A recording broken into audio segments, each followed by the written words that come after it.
Namaste everyone and welcome to yet another day, yet another set in this fantastic series where we are covering all the 114 sets that have ever appeared since CAT 2017. Let's look at this set from CAT 22 slot 3. Let's quickly apply our fate framework to decide क्या ये set pick करने लायक था या नहीं. PQRS participated in a tournament comprising of 8 rounds. In each round they formed 2 pairs with each of them being in exactly one pair. The only restriction in the pairing was that the pairs would change in successive rounds. तो यहाँ पर कुछ rounds 8 का detail हमारे पास है कि कितना amount है and typically it's about betting. तो are we familiar with such sets? I will say yes. We have seen such similar sets जहाँ पे कंसेक्यूटिव राउंड्स में वैल्यू बदल रही है और वैल्यू स्टार्ट करने वाला पार्ट जो है वो 10 रुपीज का था कि 10 rupees is what they are starting with. So we are very familiar with such kind of data. In terms of ambiguity will say कि बहुत ज्यादा कुछ एम्बिग्विटी क्लूज में क्लूज है ही नहीं ज्यादा. ये एक पैराग्राफ है. वन बिग एम्बिग्विटी का factor that I found was they haven't clearly said, and while solving this will make use of this, they have said that each round they form 2 pairs with each of them being in exactly one pair. तो अगर इसे समझना हो तो एक possibility बन सकती है कि जैसे सपोज राउंड 1 में PQ और RS का पेयर बना या किसी भी राउंड में बना, वी डोंट केयर, तो द ओनली रिस्ट्रिक्शन की वो रिपीट नहीं करेगी. तो अगली बार PQ रिपीट नहीं होगा. For example, if P formed a pair with Q in the first round, that he would have to form a pair with R or S in the second round. ठीक है. He would be free to pair with Q again. तो बाद में PQ repeat हो सकता है. That is all fine. In each round, each pair decided whether to play in that round or not. तो थोड़ा सा ambiguity वाला पार्ट क्या आता है जो मुझे फर्स्ट इंस्टेंस में क्लिक नहीं हुआ था कि in each round they will decide कि they want to play the game or not, कि वो गेम खेलना भी चाह रहे हैं या नहीं. तो PQ ने बोला कि हम गेम नहीं खेलना चाह रहे, RS ने बोला कि हम गेम, कुछ भी हो सकता है possibility. If they decided to play, they had to bet either ₹1 or 2 in that round. One ambiguity that I had was कि ये PQ की टीम एक बन गई, QS की टीम बन गई और ये PQ की टीम वर्सेस RS की टीम आपस में बेट लगा रही है क्या. तो मुझे ये डाउट हुआ कि अगर कोई भी एक ग्रुप मना कर देता है खेलने से तो दूसरा ग्रुप ऑटोमेटिकली खेल नहीं सकता. तो इट इज दिस, या फिर ऐसा होगा कि तो वन राउंड ऐसा होगा जिसमें कोई भी नहीं खेल रहा है क्योंकि ये ग्रुप बन गए, या फिर अगला राउंड ऐसा होगा जिसमें ये भी खेल रहे हैं और इन्होंने ₹2 की बेट लगाई और PQ वाली टीम जीत गई, ₹2 की बेट, RS वाली टीम हार गई. ये इंटरप्रेट करना कि जब आपने पेयरिंग करी है तो जो पेयर वाले 2 लोग हैं वो आपस में बेट लगा रहे हैं, विच मींस इफेक्टिवली होना क्या है कि PQ आपस में बेट लगा रहे हैं. तो they are saying if they decided to play they had to bet ₹1 or 2 in that round. For example, if they chose to bet ₹2, then the player winning that game got ₹2. तो यहां जो player winning वाला part है, तो ambiguity वाले part पे मैं cross लगा रहा हूं. I was slightly confused. There is a good chance that a lot of you might be, but ये player वाले पार्ट से क्लियर होता है बाद में जाके कि इफेक्टिवली आपस में PQ बेट लगा रहे, आपस में RS बेट लगा रहे, जो हम पेयर बना रहे हैं वो लोग आपस में गेम खेलेंगे. तो अगर RS डिसाइड करते हैं कि यार हम लोग बेट नहीं लगाते, इसमें नहीं खेल रहे, तो RS नहीं खेल रहे, PQ तो भी खेल सकते हैं और बेट या तो ₹1 की या ₹2 की लगाएंगे और जो भी जीतेगा तो player winning the game got ₹2. तो P जीत गया तो P को ₹2 मिल जाएंगे, Q के ₹2 कम हो जाएंगे from the one losing the game. जो हारा है उससे वो पैसे ले लेगा. तो एम्बिग्विटी थोड़ी सी है, उनको स्पेसिफाई एक एग्जांपल के थ्रू कर देना चाहिए था that if PQ are a pair and they bet ₹2 and if P loses P will lose to Q gains ₹2. This will be called as betting. ऐसा समझा देते तो ज्यादा कन्वीनियंट रहता, but then it's cat, don't expect और don't have any expectations. Time consumption, बहुत सारा data है, 8 राउंड्स का डेटा है, तो I will put a question mark और maybe a cross. Extra info in questions, what best can be concluded, multiple options either और वाले 2 database question है. तो अगेन एक्स्ट्रा इन्फो तो है क्वेश्चंस में, इन द सेंस पॉसिबिलिटीज बनेंगी, वो हिंट मिल जाती है. तो आई विल से this is not one of those sets, but partial questions definitely try कर सकते हो. अगर ये अंडरस्टैंडिंग वाला पार्ट पहली बार में क्लियर हो गया तो पार्शियल क्वेश्चंस सॉल्व कर सकते हो. नाउ लेट्स अंडरस्टैंड कि हम स्ट्रक्चर कैसे करेंगे. तो स्ट्रक्चर करना कुछ नहीं है, आप ये table as it is copy कर लोगे और इस टेबल में नंबर्स फिल करने की कोशिश करोगे. बस एक सेट वाला पार्ट और समझ लें कि अप्रोच करते टाइम किन चीजों का ध्यान रखना है. Now they have said that at the beginning of the tournament that players had ₹10 each. मतलब जब स्टार्ट करोगे तो स्टार्ट with 10 10 10 10, हर एक के पास 10 10 है. And following table shows partial information about the amounts that the players had at the end of 8 rounds. Round 1 के end में क्या हो रहा है, मतलब स्टार्टिंग तो ये थी 10 10 10 रुपए लेके आए, राउंड 1 खेला, राउंड 1 खेल के जो रिजल्ट आया, जिसको भी जो देना है करना है वो होने के बाद ये टोटल आ गया. It shows that every time a player had, अब वो पार्शियल टेबल क्या बता रहा है, it shows every time a player had ₹10 at the end of a round, as well as every time at the end of a round a player had either minimum or maximum that he would have had. ये बहुत interesting और different clue है. ये बोल रहे हैं जब भी 10 रुपए बचे तो जितनी भी बार जहां भी किसी के 10 रुपए बचे वो सारे 10 रुपए हमने एलोकेट कर दिए. मतलब ऐसा अब और कहीं 10 रुपीज आने का स्कोप नहीं छोड़ा. अगर 10 बनते किसी के किसी भी राउंड के बाद तो वो 10 का एलोकेशन पहले ही टेबल में कर चुके हैं. मतलब 10 will never come anywhere else. 10 जहां आना था वो आ चुका है. ऑल्सो मिनिमम और मैक्सिमम भी जहां आने थे वो सब आ चुके हैं. मतलब पी के लिए अगर आप देखोगे तो मैक्सिमम 13 है, 2 बार आ रहा है. मैक्सिमम वैल्यू एक से ज्यादा बार आ सकती है, पर जितनी बार भी वो मैक्सिमम आ रहा है वो बता दिया है. और मिनिमम 10 है तो वो एक ही बार आ रहा है वो बता दिया है. Which means just to understand remaining parts में 10 मिनिमम है, 13 मैक्सिमम है, और ये भी हम एलोकेशन कर चुके हैं. तो अब जो वैल्यू बची वो सिर्फ 11 या 12 बची. सेम लॉजिक यहां लगा हुआ है. मिनिमम 8 है तो अब 8 कहीं और नहीं आ सकता, बिकॉज ये उन्होंने क्लियर लिख दिया that the amounts every time at the end of a round they had the minimum or the maximum that is already getting shown. So as well as every time at the end of a round a player had either the minimum or the maximum amount he would have had across rounds. और वो example से illustrate भी कर दिया कि Suresh had 10 at the end of round 138. तो S के लिए उन्होंने समझा दिया कि 10 जितनी बार है वो सब बता दिए. 8 और 13 मिनिमम मैक्सिमम पे बता दिए. तो अब कहीं ना तो 8 आएगा ना 13 आएगा. The only possible numbers. तो इससे क्लियर हो गया कि यार स्टार्ट ही ऐसे करो क्लू को. 11 12 यहाँ पॉसिबिलिटी है, यहाँ 8 आ चुका है तो अब 9 आ सकता है. 8 तो आएगा नहीं. 10 बोल दिया उन्होंने कभी नहीं आएगा. 11 आ सकता है पर 12 मैक्सिमम है तो 12 जितनी बार भी आना था वो आ चुका है. तो the only possible values in the remaining empty boxes can either be 9 और 11. ऐसे ही यहाँ 10 और 4 है तो 5 6 7 8 9 कुछ भी आ सकता है. आई नो कि 10 हाईएस्ट है ना, क्योंकि मिन मैक्सिमम और 10 वाली वैल्यू सब बता दिए. तो that's it. Also एक interesting clue, P and Q had the same amount of money at the end of round 4.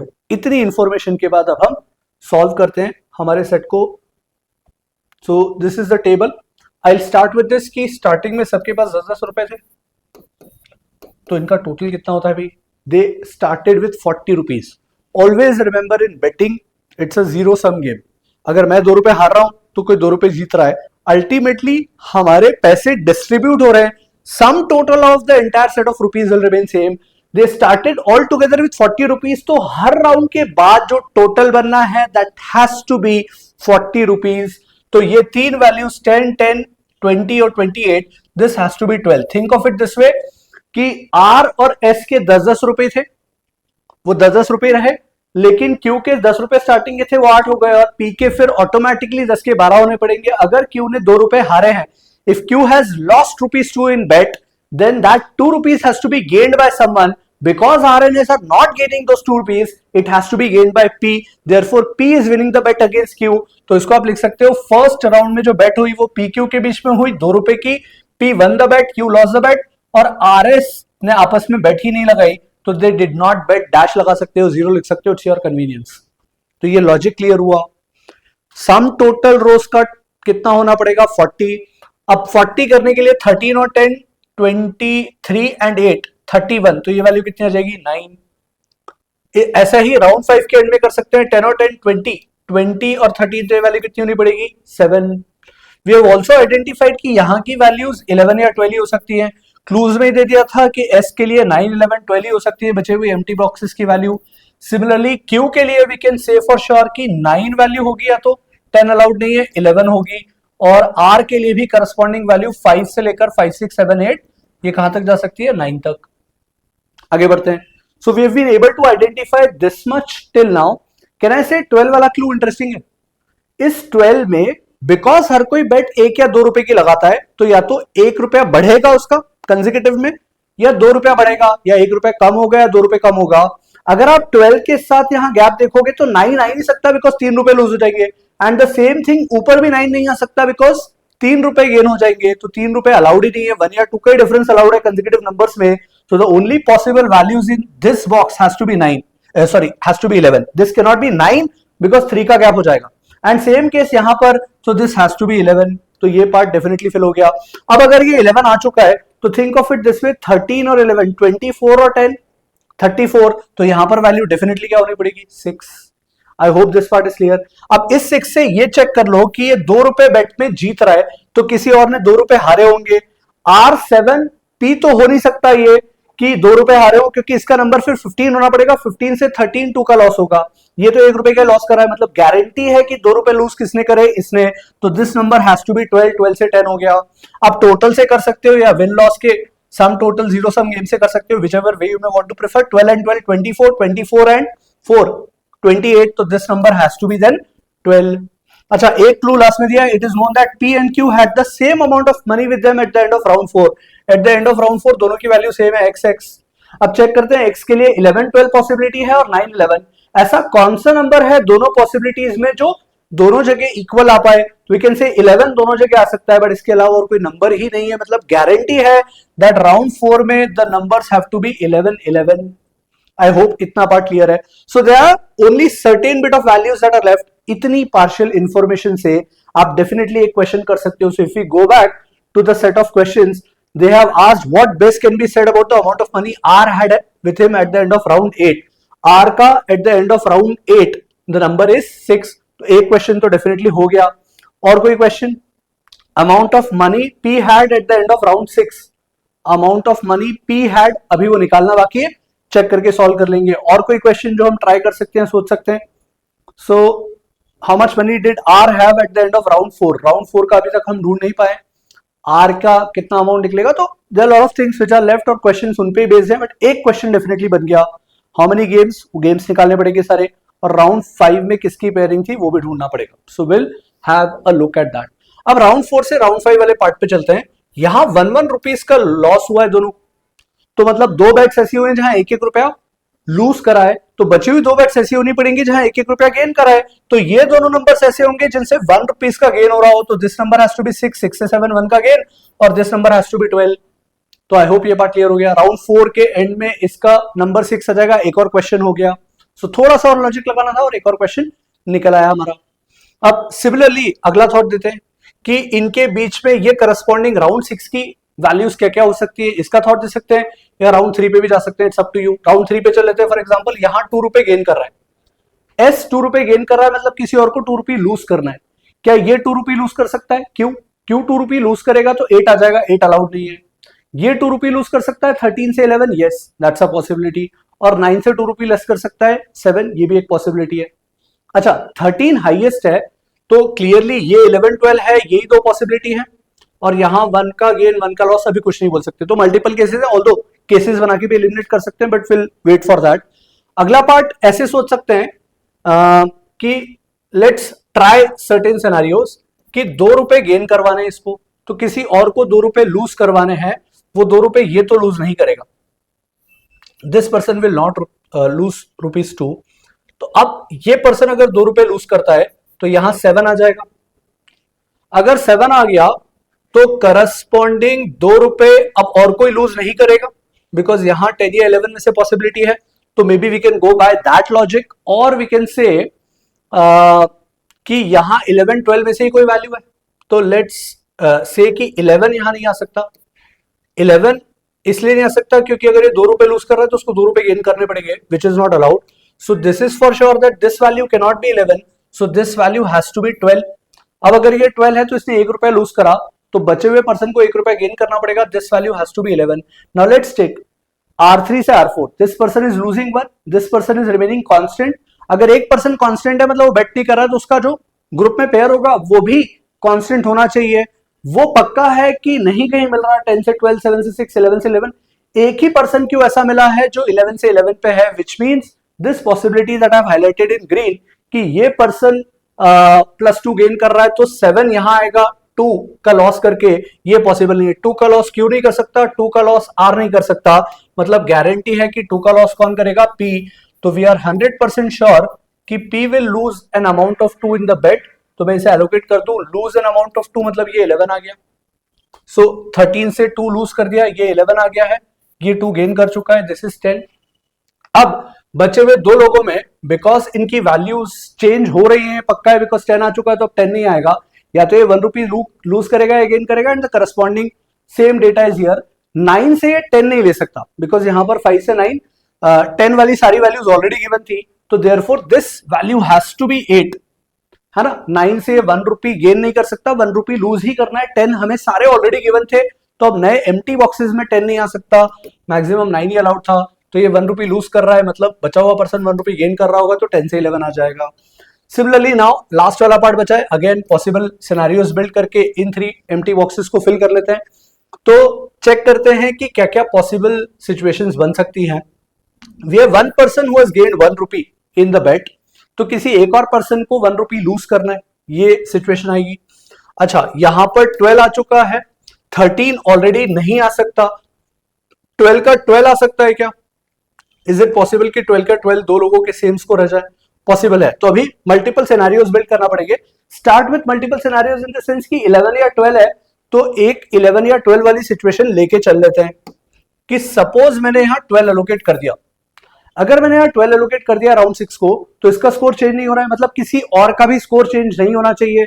तो 11 से 12 यहां 1 का इंक्रीज हुआ है, यहां 1 का इंक्रीज हुआ है, तो कहीं और 1 का डिक्रीज होना चाहिए। 1 का डिक्रीज यहां तो ले नहीं सकते बिकॉज 13 अलाउड नहीं है, तो देयरफॉर इसे सेम लेना पड़ेगा 12, और यहां 1 का डिक्रीज तो इसको लेना पड़ेगा 5। Is this an acceptable case? 12 5 12, yes, this is very much an acceptable case, इसमें कोई दिक्कत नहीं है। और आप टोटल भी करके देख लें, 11 एंड 5 16, 16 एंड 12 28 एंड 12 40 हो गया। ऊपर के राउंड से भी चेक कर लें, 2 का गेन, यहां 2 का लॉस, यहां 1 का गेन, 1 का लॉस। राउंड 6 राउंड 7 चेक कर लें, वो हमने ऑलरेडी उसी के बेसिस पे बनाया। सो this is an acceptable possibility. Another possibility that you can possibly think of is कि यहां 11 आ जाए, तो मैं स्लैश करके 11 वाला सिनेरियो बिल्ड कर रहा हूं। अगर यहां 11 आ गया, तो 11 से 12 1 का गेन है, यहां भी 1 का गेन है, तो दोनों जगह 1 1 का लॉस करना पड़ता, और 1 1 का लॉस करने के लिए यहां की वैल्यू 13 लिखनी पड़ती, which is not allowed. So this case is therefore rejected. So the only possible case is this. Now we have got all the corresponding amounts that PQRS will have, whether they bet rupee 1 और 2, सब कुछ पता है।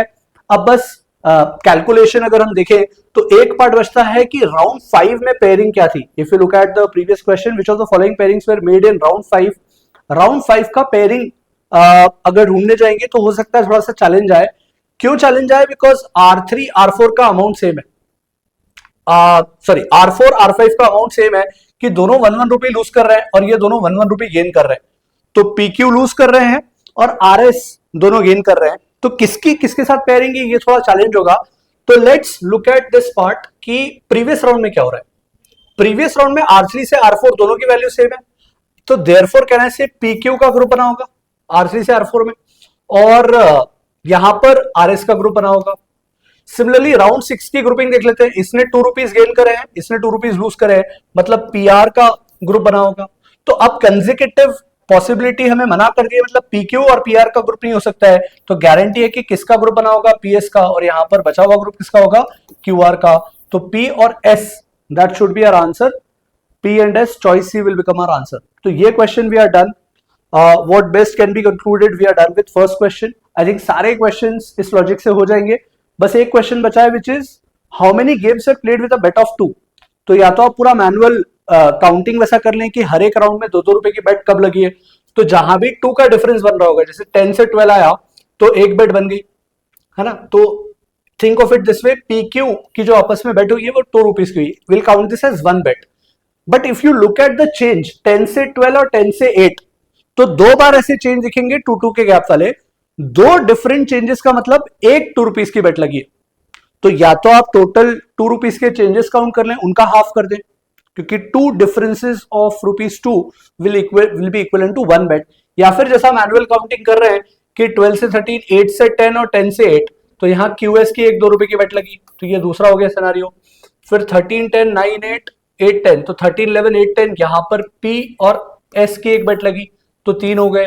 फिर यहां पर 8 से 6, 10 से 12, तो क्लियरली RS की एक बेट लगी, तो अभी तक मुझे 1, 2, 3, 4 मिल गए हैं।